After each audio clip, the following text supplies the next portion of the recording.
So, Mr. Abhishek, before we jump into the conversation, I just take a quick minute to introduce Indian Startup Times. So, we have been building this platform for almost 3 years now, and it's been a very incredible journey for us. Like over time, IST has grown into one of the most trusted voice in India's startup ecosystem, like with close to 6 million impressions every month across our website and social channels, and a very engaged community of 30K plus founders, investors, and operators. So, now talking about our focus has always been quality, deep insight led stories and thoughtful conversations with founders, investors, venture capitalists, and industry leaders rather than just being an headline driven coverage. And beyond content, we are now evolving into a more network driven platform, like one that actively connects startups with investors and enables meaningful conversation around capital growth and real world challenges. So with that context, we are really glad to have you here today, Mr. Abhishek. Looking forward to a great conversation. Pleasure to be part of this interview. Mr. R. Chandra, he is our co-founder and editor-in-chief of IST. Yeah. Hello. Hi, Abhishek. It's a pleasure to have you for the interview. And I think definitely the insights that you'll be sharing today during our interview would be definitely helpful and beneficial for our readers. So looking forward for a great conversation ahead. And and I think we're looking for the support from you also for the Indian Startup Times for ahead. So thank you. Absolutely, as in, great to be here. But also, I think to start the interview, and so I think introduction would be a best thing. Would like to know more about you, your journey until so far, where you have reached today, how this has been, and how you have enjoyed the whole journey till now. So please. No, absolutely. So my journey started back in 2013 when I graduated, when I did my engineering and entered my professional work life. My first work was with a traditional pharmaceutical multinational. I was in the engineering division back then. That's where I started my career with. And post working there, I moved back to Bangalore. It was in Visakhapatnam. I moved back to Bangalore and started my first company. It's into high-end fashion design clothes rental as a service. Ran it for some time, completely bootstrapped, then moved to another startup as a core team member. The startup was called NextGen back then, but now it is known as Goodera.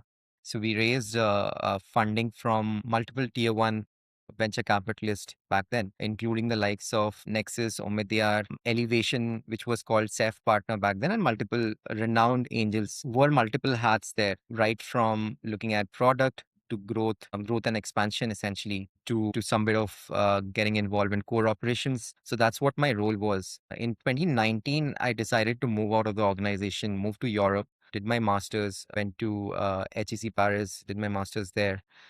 And with this finance specialization. Post that, I wanted to switch to investing as a career, having gained some experience in operating, being closer to entrepreneurial ecosystem in India.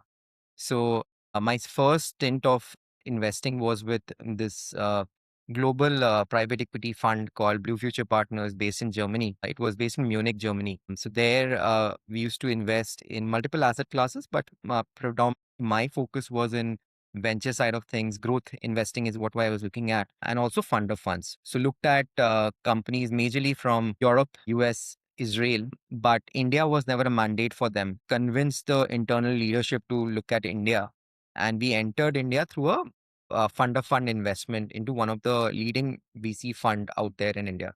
So that's was my journey into investing. Spent some time there and decided to move back to India where my network lies, my both professional and personal network light. And I wanted to build a career in India. So that's when Elevate was also starting out. And it was not only investing, but also an entrepreneurial venture because it was starting out fresh. So Jan 23 is when I joined Elevate. And since then, I have been part of the investing team. We have so far announced 5 investments, and we have given term sheets and advanced DDs going on in another 3. So totally 8 investment what we had done at a growth stage. So 8 investments, 6 of the 8 is something which I led at Elevate. From my investing point of view, Elevate, to give you a brief about Elevate, so we are 1400 crores stage fund investing at Series B plus stages of company, primarily focusing on India headquartered tech based company with focus area being like the sector focus being either financial services or consumer or B2B, as in it could be enterprise software or commerce, and more so nowadays we are focusing also on deep tech. That's an evolving thesis that we are building. So that's more or less about us, and we write check sizes anywhere between um, $8 million and can go up to $30 million. So so our LPs are also kind enough to co-invest alongside us. It's a new venture. It's a new private equity fund out there in India. Done some investment. I'll just give you a brief about those investments as well. The first investment that we did was into this company called ID5. It's into risk and fraud management space. Identity verification is what they do. So it's a Mumbai headquartered company. So that's where we led the round, a growth investment round there, and that was the first investment. Second investment is this company called AstroTalk. It's a NCR headquartered company in the online faith tech space, and they also have a now started a e-commerce platform again around spiritual wellness. So there we invested. So we and another private US based private equity are the only two institutional investors sitting on their cap table. The company is doing fairly well. And the third investment is a small case. Small case is Bangalore headquartered well tech platform for retail investors. They also have a AMC, which is a mutual fund, 100% tech based passive only AMC. So there also we led the round. State Street Capital, which is world's largest and the oldest AMC, also came in along with us. Fourth investment is into this company called Snapmint. Snapmint is a buy now pay later platform. So they are into purchase financing. So they have a NBFC based in so they are headquartered in Mumbai. So that's a Snapmint as a business. And the fifth one is Porter. Porter, I must like everyone must have heard about them. They are into logistics, so they have both B2B and B2C side of things. B2C is where we have used for home shifting and others, but they have a major B2B businesses as well. So these are the five announced investment. Apart from these five, there are three more which I would not speak out the name, but they are out of those three. One is in the financial services side, traditional financial services company. Second one is a EV two-wheeler OEM, and third one is a nutraceutical brand. So we'll be done with 8 investment. Everything goes well, and we aim to do around 12 investment from this fund. So I'll pause here in case you have any further question about the fund, about my journey. Happy to answer. Yeah, please, Sadhya, you can go ahead with the next question. So that's a fascinating journey, Mr. Abhishek, and especially the cross functional exposure shaping your perspective. So, building on that, how would you define elevate current investment thesis, particularly in the context of growth stage technology companies in India? Yeah, well, so Elevate, we are actually trying to fill the mid-stage gap in India. As in, if you look at how the startup journey starts from starting out as a venture to becoming a big company. So they start off as a idea-based company, wherein they have just idea on a presentation and they try to build something, try to get some proof of concept and raise a small round from angels specifically. Then once they have built some proof of concept, then the seed stage, pre-seed and seed stage investor come in. When they have established a team and when there is some kind of a revenue traction, then they go for the Series A round. And once a product market fit has been achieved, once they have some bit of vintage within, since they have started, they have paying customers, business model has been established. There is a fair bit of L1 team formed. That's when they look for growth stage round. And that's where we come in at.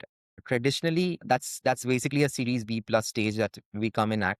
So basically, it was usually done by foreign capital, the likes of Tiger Global, Kochu, and the others, who used to fill this gap. Domestic growth stage was something which was lacking in India, and that's what we tried to fill. There are other funds out there. They are more of a collaborator to us because there's a huge demand of growth stage capital, because that becomes an essential bridge from the companies evolving from a nascent stage to going to an IPO kind of a movement. So that is where we are filling that gap.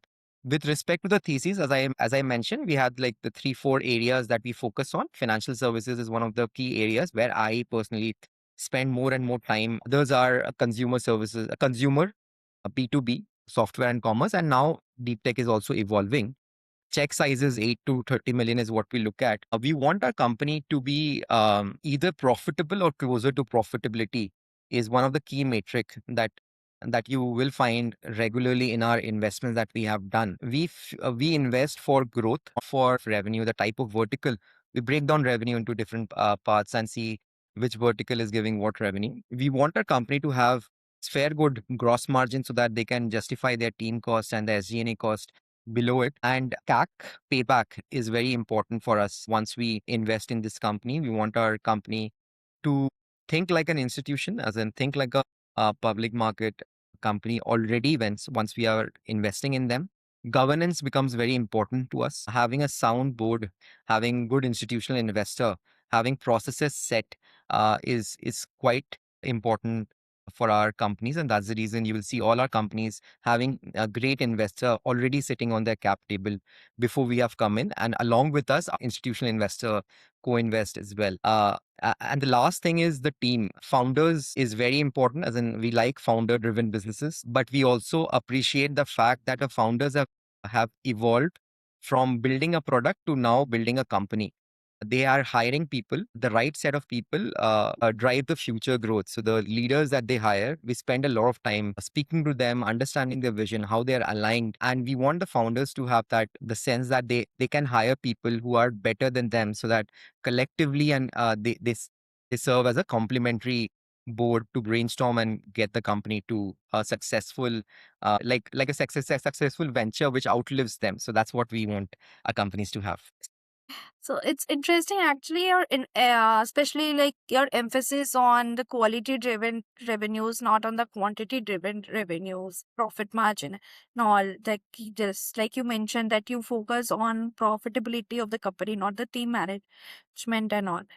That's really very interesting. So like talking about conviction building, about small case plus Snapman, like you have led notable investments like the Series D in small case and the Series B in Snapman. So what stood out in these companies that gave you conviction at that scale? Right.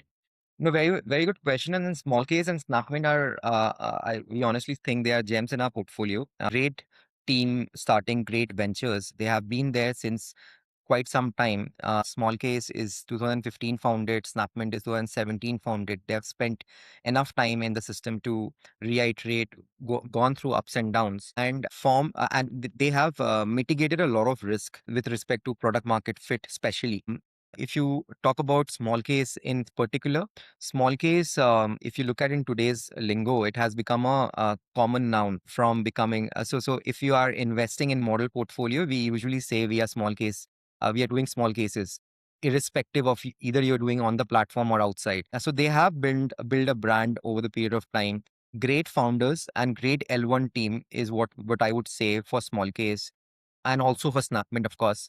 They're since we have been, and we usually track these companies for a long time before we actually build a conviction on investing in them. For us, a small case is a structural change in Indian economy, as in things moving from Indians, especially the retail investor, earlier used to invest majorly in fixed income, FDs, real estate, and all those things. The small case is riding the wave of structural change in the way Indians invest. It's financialization of assets that are happening, and retail participation becomes very important. And that's what small case is playing. They started off as a first principle idea with building model portfolios, which small case team builds it. And also there are renowned managers out there who are building it on small case. Earlier, that those access to those portfolios from the renowned fund managers was only restricted to a high net worth individual who can invest 1 CR plus. But now it has been democratizing the access to retail investors as well.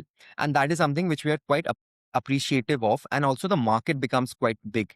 So from a financial investor point of view, that is something that is very important for us, having a large market to tap into. Apart from that, small case had a long-term vision of being a one-stop asset manager. It is not just the model portfolio that they are focusing on, but they are also having the AMC license, which they recently, so it's 1.5 years when we invested, they had launched. That is a license, that's a mutual fund license that they have launched. And the way they are operating, they are India's first tech-based passive only AMC. So the Zerodha Fund House mutual fund that you see is partly owned by Small Case, and our fundraise was towards that as well. There's no distributor involved. It is built on pure play index tracking rather than like running for actively managed portfolios. So it is very economically friendly for a individual investor as well. They're low expense ratio for an individual investor. So that's on the small case mutual fund bit. Then they have also democratized and launched international investing. And then they have also launched small cases of fixed deposit for small cases of mutual funds for people to diversify and invest in the right category of assets that they are having. They have recently launched a credit-based product wherein you can take low-cost credit from by doing loans against security, loans against mutual fund. That is also something which they have launched. So they are becoming a one-stop shop for a retail investor to go to, and that's what we liked about them. And as I was initially pertaining to the fact that they have a great economics and also great team, not just the founders, but also the L1 team is quite strong. On the other hand, Snapmint, we have been tracking them for a very long time. We have looked at them in the past and eventually built our conviction. Buy now, pay later solutions in India is a tricky one for any investor. So far, you have seen multiple buy now, pay later company come and go. It was not a very successful story, but we have parallels in the West, like something like Affirm, Afterpay, Klarna that existed in the advanced economies, and they have been doing really well. We thought India can also have such kind of a player. And Snapmint came out to be one of those emerging players who is doing things in the right way with a unit economics focus, as in they are not burning cash, they are profitable, they are doing things they're not they're not going after growth at any cost. They are doing growth at sustainable levels. So that's what they're doing. Amazing set of founders, amazing set of L1 team. I've been keeping on stressing on the L1 team as well, because that's where the company is being built. They are doing things on the right side of regulator. Financial services is very regulatory driven. And if you are trying to find shortcuts, that will cause a lot of problems. So they are on the right side of regulators. And recently, large private equity, US based private equity also came in, which actually resonates with our conviction, or rather helps us validate the conviction that we had, and also extends the success of the company. So that's what we see on small case and Snapmint. And we are at Elevate, we will back such founders and teams going forward as well, where the fundamentals are strong and there's a tailwind, structural tailwind that is driving those growth. Yeah, that's helpful, especially how you look at both numbers and narrative together. Uh, now moving to like evaluation of sustainable growth, like growth stage investing often comes down to distinguishing between durable growth and capital driven growth. So how do you assess whether a company's trajectory is fundamentally strong? No, a very good question, in fact. So basically, sustainable growth, I mean, see, one thing that is sacrosanct in all our investment, or it's like a North Star for us, is the company should be unit economics positive. By unit economics, I mean any transaction that they're doing or any product that they're selling, they shouldn't burn money. If they are still bottom line negative, as in the PAT or EBITDA negative, it could come because they have invested ahead of the curve in the. So that's what we think. And that's what our strategy has always been in all our investment. When we evaluate our companies, we focus a lot on the unit economics, looking at per unit, are they positive? Is it healthy positive? As in, is it like just, so as I was initially mentioning, the revenue quality becomes very important. If it's one time in nature, so the unit economics, even though it looks positive now, it might not look positive in the future. So we spend a lot of time on that. Second piece that we look at from a sustainable growth perspective is the cohorts. So we do a lot of deep dive in the cohorts. For example, for Snapmint, so the users who are spending on the platform, we see how they are evolving. As in the older user, how they're evolving. Are they evolving in the right direction? Are they increasing the market share? We also look at the loss ratio in terms of the NPAs. It's a non-performing asset. Focusing a lot on cohorts is also something which helps us get comfort on sustainability of the company's growth in the future. And of course, we also focus on the CAC payback.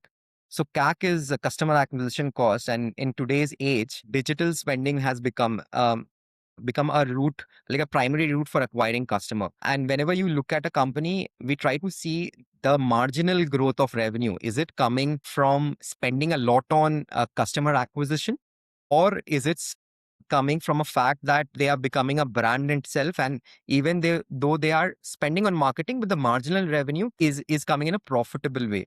As when I started my conversation, I said small case has become a common noun nowadays. It is a reflection of it being a brand play, as in it has become a brand, and it consumer identify themselves with small case, and that's where your CAC payback period reduces a lot. So I would put in three ways, as in I'll conclude this. As in, one is the unit economics, second is understanding how the cohort is sustainably improving, and third is your CAC payback. These are the three main things which we look at in a company when we are looking from a sustainability perspective. So that distinction is critical, like especially in today's more disciplined funding environment, right? So at your stage, founder evaluation goes beyond vision into execution at scale. So what differentiates a strong founder or from someone who can build an institution? Right.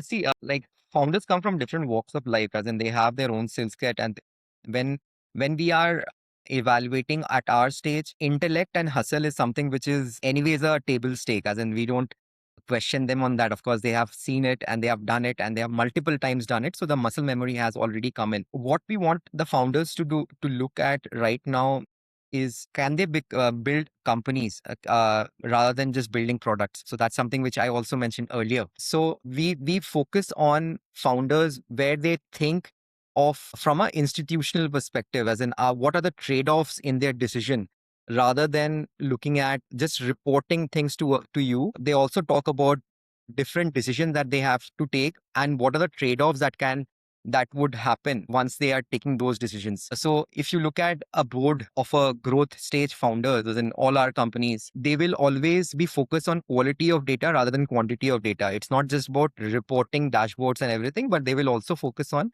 how the quality is improving. They will focus on right hires. They are never shying away from hiring people who are better than them at certain skills, because that is a asset they believe that they're adding to the team. Third is they will take governance quite seriously. They will use the board as a sounding board, where they will ensure that they are in the right side of the regulation, they are having the right governance in place, there is no mishaps, and that becomes very critical important criteria for us when we are evaluating or doing a DD for those companies as well. And fourth could be that these founders are thinking 2 to 3 years in advance, as in whatever they are doing, they are keeping at least 2 to 3 quarters in advance, because as a public market investor, when you get a company public, so they have to be very careful of what they are committing. And because if you are not delivering on what their commitment, the entire public market investor base will punish you very badly, because it's a liquid asset, right? So they start thinking on those lines. So that is a evolution from a seed stage founder to a like a growth stage founder. That is what we are looking for when we are evaluating this company. And it always helps when the company is at least 5 6 years in their journey. As in like ID5, which we invested, started in 2011. Small case is 2015. Astrodoc is 2017. Snapmint is 2017. So they have seen cycles. They have gone through a phase where they are almost dying. So that builds their character in the founding team. So that's how we try to evaluate those companies. And that's just a nuanced way to look at the leadership role, leadership at scale. So, finally, for founders building high growth technology companies in India and preparing to raise growth capital, what advice would you offer them today? So well, so see, of course, we see a lot of different companies, and we see a lot of different. We meet a lot of different founders, but after all, these founders are the champions in what they are building. So I will not be an expert to tell them what to do, but I can tell you from a pattern point of view what we usually see. Think of your company, of course, passion driven. Like initially, when you start, you have a lot of passion, but start thinking from a trade-off perspective as well. Once you're evolving, once you're maturing, think of your company as a public market company. Start thinking as early as possible so that you build in those traits that are required to be successful, and also think from a long term perspective rather than short term gains. Like a CAC driven growth or a marketing driven growth can take you to a certain extent, but building a sustainable shop that outlives them is something that is much more required. So in my limited experience and in my limited exposure, this is what I can suggest. But of course, they are the champions and they are the main drivers. And that's what, so we are there to back them financially, but their life and like entire time and effort, everything goes into building what they are building. So that's what I'll stop here from saying, as in not an advice, but more of like my observation. And that's what I'm trying to put in that. So that's a great note to conclude on, Mr. Abhishek. And thank you so much for sharing such clear and thoughtful perspective on growth stage investing, your approach to evaluating founders and building conviction, and your insights into the evolving fintech landscape. So Absolutely my pleasure speaking to you both, Sandhya and Ramesh. Great talking to you. Thank you, Abhishek. It's been a pleasure to have you over here for the interview, and I think it's a great. Definitely, our readers would be getting a lot of insights through the interview.